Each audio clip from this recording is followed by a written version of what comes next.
আসসালামু আলাইকুম সবাইকে। ইকোজেন সলিউশন লিমিটেডের পক্ষ থেকে সকলকে স্বাগতম। আজকে আমরা ছোট্ট একটা ইনফরমেটিভ ভিডিও নিয়ে আপনাদের সামনে হাজির হয়েছি। কারণ হচ্ছে আমাদের অনেক গ্রাহকরা আছে যারা আমাদের কাছে জানতে চায় যে আমরা যে আমাদের এই ব্যাটারিগুলো দিচ্ছি, এই ব্যাটারিগুলোর সাথে তারা কি পাচ্ছেন। সো এই ইনফরমেশন নিয়ে আজকে আমরা আপনাদের সামনে হাজির হয়ে গিয়েছি। তো আমাদের সামনে আজকে আছেন আমাদের অফিসে যে সেলসের ভাইয়া আছে, ইঞ্জিনিয়ার সেলিম রেজা ভাইয়া। সো আমরা একটু ভাইয়ের কাছ থেকে জানবো একটা ব্যাটারির সাথে আসলে কি দিচ্ছি। আমরা আমরা এই 180 অ্যাম্পিয়ার সেগমেন্টের সাথে এইবার আমরা দিচ্ছি হচ্ছে সুন্দর একটা চার্জার বক্স, যেটার ভিতরে থাকতেছে হচ্ছে 73 ভোল্ট 30 অ্যাম্পিয়ারের চার্জার। এটা সম্পূর্ণ ওয়াটার প্রুফ ঢালাই করা চার্জার, যেটাতে 1 বছরের রিপ্লেসমেন্ট গ্যারান্টি থাকতেছে। এটার ইনপুট ভোল্টেজ 170 থেকে 260 পর্যন্ত যে কোনো ভোল্টেজে এটা সেম আউটপুট দিবে। তো মার্কেটে যে আদার্স চার্জারগুলো আছে এগুলো হচ্ছে 230 প্লাস মাইনাস 15, যার কারণে ওটার কোয়ালিটি খুব লো হয়, বাট আমাদের এটা কোয়ালিটি অনেক।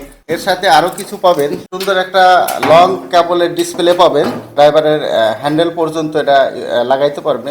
50 এম্পিয়ারের একটা অ্যান্ডারসন লক, যেটা এর সাথে দিয়ে দেওয়া হচ্ছে ব্যাটারি কানেক্ট করার জন্য। একটা ওয়ারেন্টি কার্ড দিচ্ছি, যেখানে কাস্টমারের ইনফরমেশন লেখা থাকবে এবং ওয়ারেন্টি গ্যারান্টি পিরিয়ড এখানে লেখা থাকবে। এর সাথে ছোট্ট একটা বই দিয়ে দিচ্ছি, যার ভিতরে আমাদের ব্যাটারির A to Z স্পেসিফিকেশন লেখা আছে এবং কোন কোন ক্ষেত্রে ওয়ারেন্টি কার্যকর হবে এবং কোন কোন ক্ষেত্রে কার্যকর হবে না, এগুলো সব কিছু ডিটেলস এই বইয়ের ভিতরে লেখা আছে। চার্জারটা হচ্ছে মূলত উপরে ফ্যান দেওয়া, যাতে ভিতরে অতিরিক্ত ঠান্ডা না গরম না হয়। আমাদের নিজস্ব ইকোজেনের খোদাই করে লেখা আছে এবং চার্জারের স্পেসিফিকেশন এই সাইটে সব কিছু দেওয়া আছে। এখানে কি ভাইয়া ডিটেইলসটা দেয়া আছে যে এটা কত ভোল্টের চার্জার বা এই ইনফরমেশনগুলো দেয়া আছে? হ্যাঁ, ইনফরমেশন সব বাট ভাইয়া আপনাদের এটা আসলে অথেন্টিক কিনা বা আসলে আমি বুঝতে পারবো কিভাবে যে এটা ইকোজেনের চার্জার?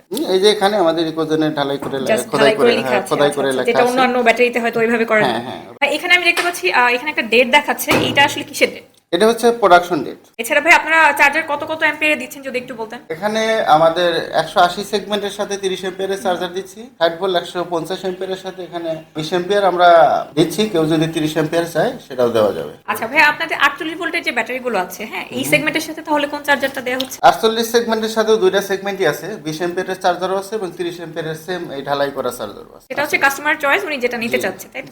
ভাই 20 অ্যাম্পিয়ারের চার্জারটা যদি একটু দেখাতেন। আমাদের সেগমেন্টে 20 অ্যাম্পিয়ারের চার্জারটা এরকম হবে, এটাও ঢালাই করা, লোগো এখানে খোদাই করে লেখা আছে, চার্জারের স্পেসিফিকেশন এখানে ডিটেইলস দেওয়া আছে। আচ্ছা ভাই, সেই ক্ষেত্রে হচ্ছে এখানে যেহেতু 20 অ্যাম্পিয়ার এবং 30 অ্যাম্পিয়ারের চার্জার আছে, আপনার 20 অ্যাম্পিয়ার দিয়ে চার্জ হতে কতটুকু সময় লাগবে এবং 30 অ্যাম্পিয়ার দিয়ে চার্জ হতে কতটুকু সময় লাগতে পারে?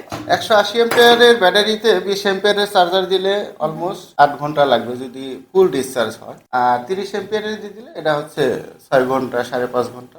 ভাই সেই ক্ষেত্রে হচ্ছে আপনার যে পাউডার ব্যাটারি বা অ্যাসিড ব্যাটারির যে চার্জারগুলো আছে, এগুলো চার্জ হতে কতটুকু সময় লাগে সাধারণত? ওগুলা তো অলমোস্ট 10 কিলোওয়াটের ব্যাটারি হলে অলমোস্ট 10 থেকে 11 ঘন্টা 12 ঘন্টা ওগুলো মনিটর করতে হয়। সেক্ষেত্রে আমাদের ব্যাটারিগুলোর চার্জারগুলো মনিটর করার কোনো প্রয়োজন নেই। এটা কি অটোমেটিক হচ্ছে আপনার চার্জ শেষে কি অটোমেটিক ডিসচার্জ হয়ে যাবে?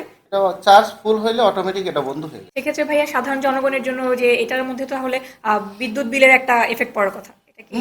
100%। পানি ব্যাটারিতে 180 এম্পিয়ারের ব্যাটারিতে অলমোস্ট এটা 12 থেকে 13 ইউনিট আর চার্জে, বাট আমাদের এটা 7 থেকে 8 ইউনিট। মান্থলি বড় একটা ইমপ্যাক্ট হচ্ছে, আপনারা দেখতে পাচ্ছেন যে বিদ্যুৎ বিলের সাথে। আচ্ছা ভাই, অনেক ড্রাইভাররা বা হচ্ছে যারা হচ্ছে অটো চালাচ্ছে তারা আমাদেরকে কমপ্লেন করে যে ওনাদের ব্যাটারির উপর এফেক্ট পড়ছে চার্জিং এর কারণে। হ্যাঁ, দেখা যাচ্ছে অনেক সময় গরম হয়ে যাচ্ছে গাড়ি, অনেক ধরনের ইস্যু হচ্ছে। আপনাদের চার্জার এই ক্ষেত্রে কিভাবে হেল্প করছে? এখানে চার্জিং এর যে বিষয়টা, চার্জিং এর ক্ষেত্রে আমাদের যে চার্জারটা আছে এখানে আমাদের যেহেতু নিজস্ব আমাদের সেম কোম্পানির চার্জার বিএমএস ইউজ করা, সো সেক্ষেত্রে এখানে একটা সিনক্রোনাইজ করা আছে। আচ্ছা, এখন ভাই এটা কি এখন টাইম লিমিট আছে? ধরেন আমি সকালবেলা চার্জ দিয়ে গেলাম, হ্যাঁ, তো দুপুরবেলা এসে আমি 2 ঘন্টার জন্য চার্জ দিলাম।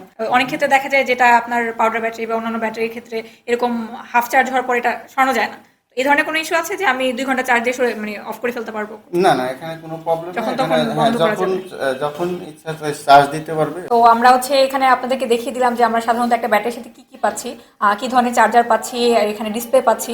আপনাদের যদি কারো কোনো ধরনের প্রশ্ন থেকে থাকে আপনারা আমাদেরকে কমেন্ট করতে পারেন কিংবা আমাদেরকে ইনবক্স করতে পারেন, কোনো সমস্যা নেই। আমরা চেষ্টা করব আপনাদের প্রশ্ন অনুযায়ী আপনাদেরকে সহযোগিতা করার জন্য। যারা হচ্ছে আমাদের ব্যাটারিগুলো নতুন করে অর্ডার করতে চাচ্ছেন আমাদেরকে কাইন্ডলি ইনবক্স করবেন কিংবা স্ক্রিনে দেওয়া নম্বরে যোগাযোগ করবেন।